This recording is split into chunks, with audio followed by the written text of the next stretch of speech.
Perlu kita ketahui sebelumnya bahwa saat ini dunia sedang melirik Indonesia sebagai referensi keislaman. Sudah tidak lagi melirik ke Islam di Timur Tengah yang katanya kiblatnya Islam. Akan tetapi hingga kini keributan dan peperangan di mana-mana. Kacau balau antara politik dan agama sudah campur aduk tidak karuan. Dengan demikian, yang anti-Islam semakin lama semakin meningkat gara-gara umat Islam yang tidak mencerminkan keislaman yang rahmatan lil alamin, tapi justru laknatan lil alamin. Untuk itu, simak video saya kali ini, epistemologi Islam Nusantara.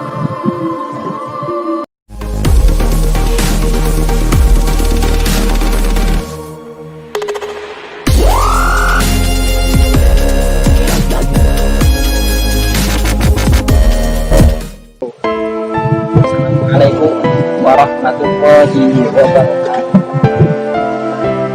Alhamdulillahirabbil alamin. Pada kesempatan kali ini kita semua masih diberikan kesehatan, masih diberikan kenikmatan dari Allah Subhanahu wa Ta'ala, sehingga masih bisa melakukan aktivitas sehari-hari, melakukan ibadah sehari-hari dengan keadaan sebaiknya. Dalam kesempatan kali ini, saya Agus Maimun Ali dari Fakultas Agama Islam Udaris semester 1 akan membahas tentang epistemologi Islam Nusantara. Perlu kita ketahui sebelumnya bahwa saat ini dunia sedang melirik Indonesia sebagai referensi keislaman. Sudah tidak lagi melirik ke Islam di Timur Tengah yang katanya kiblatnya Islam. Akan tetapi hingga kini keributan dan peperangan di mana-mana. Kacau balau antara politik dan agama sudah campur aduk tidak karuan. Akhirnya apa yang akan terjadi? Di negara-negara yang penduduknya mayoritas tidak muslim, timbul Islamofobia. Ketika melihat orang Islam pada ketakutan karena takut dibunuh dan takut dibom.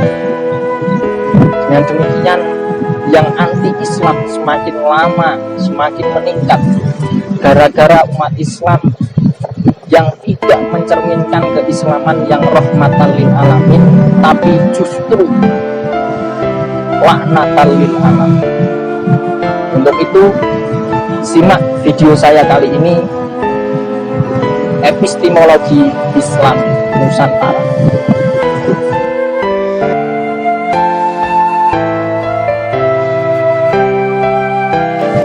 Pengurus besar Nahdlatul Ulama atau sering disebut PBNU dalam muktamarnya pernah mengusung tema tentang Islam Nusantara.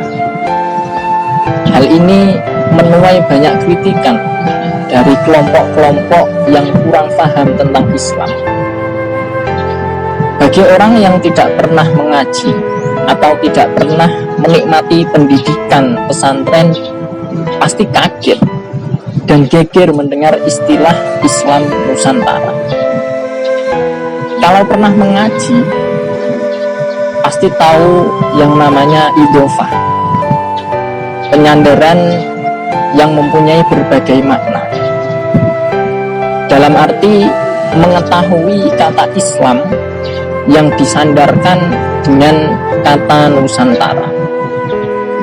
Seperti contoh dengan istilah air gelas.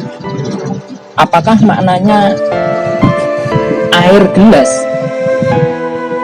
Apakah mungkin maknanya air yang ada di gelas? Apakah air dari gelas? Apa gelas dari air? Ini mempunyai berbagai makna. Walhasil, Islam Nusantara adalah Islam yang ada di Nusantara atau Islam yang ada di Indonesia. Kiai Haji Mustafa Bisri atau akrab disapa Gus Mus menjelaskan maksud Islam Nusantara adalah Islam yang ada di Indonesia dari dulu hingga sekarang yang diajarkan wali songo. Islam seperti itulah yang dicari orang luar sana. Islam yang damai, guyub, rukun, ora petentengan, tidak mentang-mentang, dan yang rahmatan lil alamin, bukan laknatan lil alamin.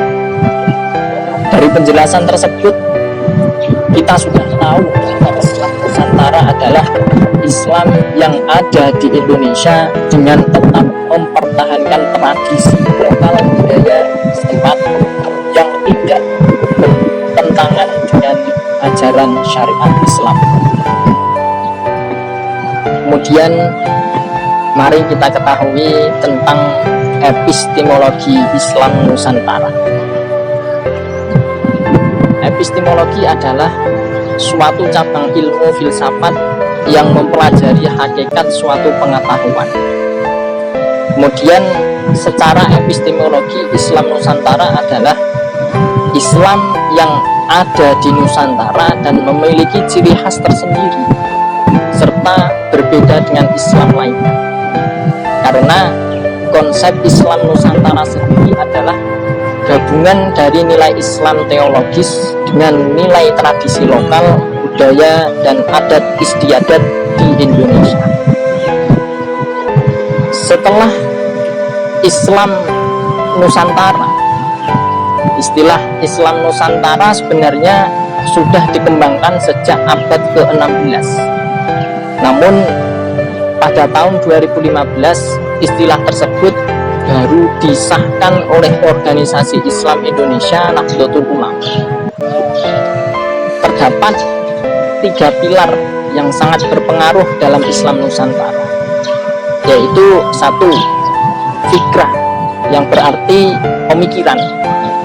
2. Harokah, yang berarti gerakan atau tindakan. Dan 3. Amaliyah, yang berarti ibadah. Dalam Islam Nusantara terdapat 3 dasar epistemologi, yaitu dasar teologis, dasar sosiologis, dan dasar antropologis. Dasar teologis Islam Nusantara yaitu terkait ajaran Islam yang berkaitan dengan Tuhan, yakni pemikiran kalam, di mana ajaran-ajaran tersebut menggunakan Al-Quran dan hadis sebagai rujukan utama. Namun umumnya NU tidak langsung merujuk pada Al-Quran dan hadis, tapi dengan menelusuri terlebih dahulu tradisi keilmuan Ahlus Sunnah wal Jamaah An-Nahwiyah. Kedua, dasar sosiologis Islam Nusantara yang merupakan interaksi yang berkaitan dengan perilaku sosial manusia yang lebih menekankan pada prinsip Islam rahmatan lil alamin, yang berarti Islam agama universal, rasional, dan peduli sebagai agama peradaban. Ketiga, dasar antropologi, yaitu pendekatan dengan manusia dan segala perilaku mereka untuk mengetahui dan memahami kebudayaannya. Dalam dakwah Islam, pendekatan Islam Nusantara dapat dilakukan dengan 4 cara, yaitu adaptasi, netralisasi budaya, minimalisasi, dan eliminasi.